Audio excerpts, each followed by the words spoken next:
Bismillahirrahmanirrahim. Assalamualaikum warahmatullahi wabarakatuh. Perkenalkan, nama saya Wuri Julita dengan NIM 20031110. Pada kesempatan kali ini, saya akan mempresentasikan hasil proyek dari tugas pengembangan praktikum biologi sekolah. Nah, dalam hal ini saya mencoba mengembangkan penuntun praktikum yang berjudul Perubahan Lingkungan Berbasis Problem-Based Learning untuk kelas fase E. Nah, adapun pemetaan kompetensi dari penuntun ini yang pertama adalah capaian pembelajaran, yaitu pada akhir fase E, peserta didik memiliki kemampuan menciptakan solusi atas permasalahan-permasalahan berdasarkan isu lokal, nasional, atau global terkait pemahaman keanekaragaman makhluk hidup dan peranannya, virus dan peranannya, inovasi teknologi biologi, komponen ekosistem dan interaksi antar komponen, serta perubahan lingkungan. Adapun tujuan pembelajaran dari kompetensi tersebut adalah peserta didik dapat menjelaskan dampak perubahan lingkungan dan upaya penanggulangannya, serta alur tujuan pembelajarannya yaitu peserta didik dapat membuat usulan mengenai cara pengelolaan limbah yang tepat. Langsung saja pada penuntun praktikum dengan materi perubahan lingkungan. Yang pertama pendahuluan, yaitu perubahan lingkungan merupakan salah satu isu penting yang dihadapi manusia saat ini. Fenomena ini dapat disebabkan oleh berbagai faktor, baik alam maupun akibat aktivitas manusia.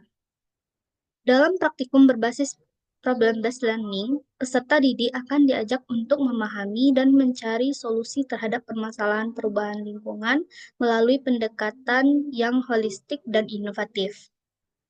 Yang kedua, tujuan praktikum. Yang pertama, memahami konsep dasar perubahan lingkungan. Yang kedua, mengidentifikasi faktor-faktor yang menyebabkan perubahan lingkungan. Yang ketiga, menganalisis dampak dari perubahan lingkungan terhadap ekosistem dan masyarakat. Yang keempat, mengembangkan solusi kreatif dan berkelanjutan untuk mengatasi masalah perubahan lingkungan. Selanjutnya, yang ketiga, langkah-langkah praktikum. Yang pertama, identifikasi masalah. Nah, di sini peserta didik akan diberikan identifikasi masalah terkait limbah yang ada di lingkungan yang dapat menimbulkan permasalahan lingkungan. Oleh karena itu, diperlukan cara pengelolaan limbah yang tepat agar tidak mencemari lingkungan. Nah, peserta didik diarahkan untuk memperhatikan gambar dari jenis limbah yang ada pada penuntun praktikum ini. Terdapat gambar 1 dan gambar 2. Peserta didik berdasarkan gambar tersebut harus mendiskusikan permasalahan-permasalahan yang dimunculkan dari identifikasi masalah. Adapun permasalahan-permasalahannya yang pertama, apa yang dimaksud dengan limbah? Sebutkan jenis-jenis limbah. Yang kedua, berdasarkan jenisnya, tentukan pengelompokan yang tepat terhadap limbah-limbah pada gambar tersebut.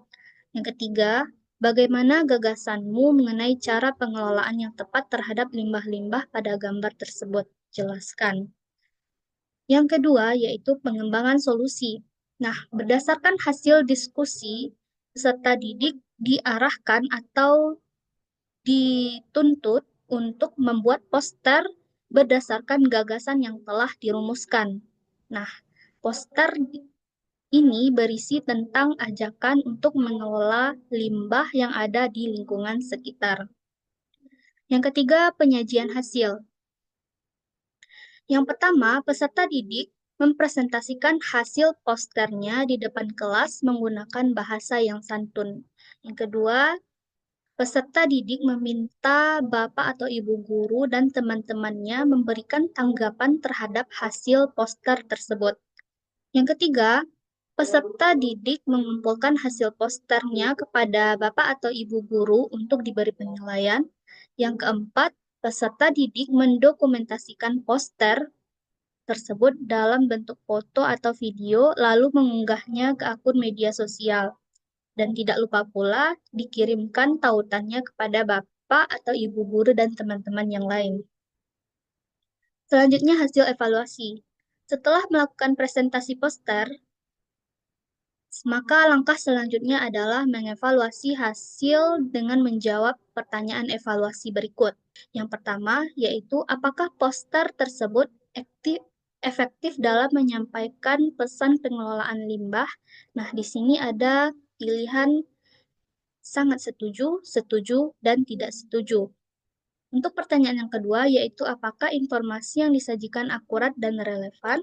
Yang ketiga, apakah desain poster menarik dan mudah dibaca? Dan yang keempat, apakah poster tersebut dapat memotivasi orang untuk mengelola limbah dengan baik? Demikianlah presentasi dari proyek penuntun praktikum yang dapat saya sampaikan. Kalau ada salah dan janggalnya, saya mohon maaf. Saya akhiri dengan Assalamualaikum warahmatullahi wabarakatuh.